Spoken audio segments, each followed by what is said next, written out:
Graça e paz do Senhor Jesus Cristo. Passando aqui para mostrar uma visão sobre um texto bastante polêmico. Esse texto ele se encontra no livro de 1 Coríntios, capítulo 11, e o verso 10, que diz: Por esta razão e por causa dos anjos, a mulher deve ter sobre a cabeça um sinal de autoridade. O texto bíblico aqui está falando do véu, do famoso véu. A mulher deve orar com a cabeça coberta ou não? Vamos entender um pouco da cultura da época, da onde surgiu essa questão do véu? Vamos lá. Olha só, o imperador Augusto, na cidade de Corinto, criou uma maneira de honrar os deuses. Mandou colocar estátuas de homens com o rosto coberto. Daí os homens começaram a usar o véu.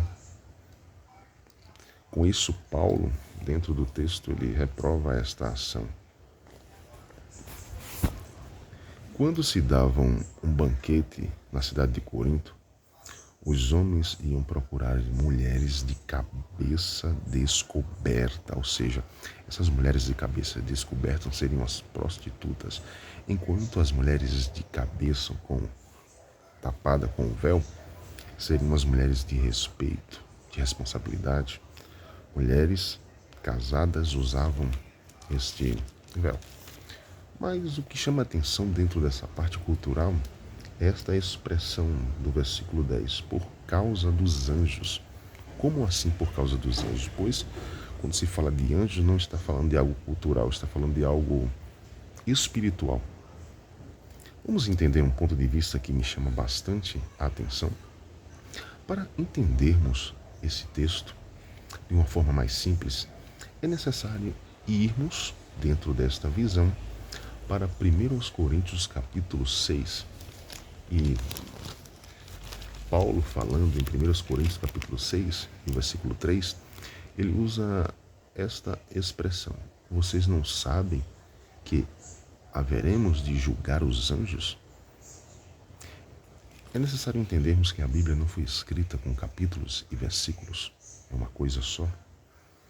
Se você for para 1 Coríntios capítulo 13, você vai se deparar com a língua dos anjos. Então, esse livro de Coríntios fala muito sobre os anjos. E o que mais ou menos Paulo estava querendo dizer por causa dos anjos?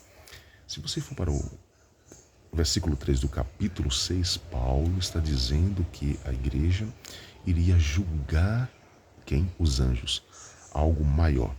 Então o que Paulo estava dizendo aqui no capítulo 11 para as mulheres que tinham de tomar essa decisão era o seguinte: vocês precisam se acostumar em julgar coisas menores.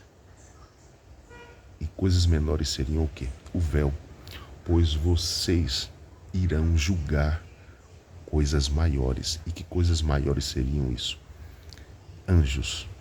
Vocês como igreja, vocês irão julgar anjos, que são coisas maiores. E vocês têm de aprender a julgar coisas menores. E essas coisas menores seriam usar ou não usar o véu. Fiquem com Deus.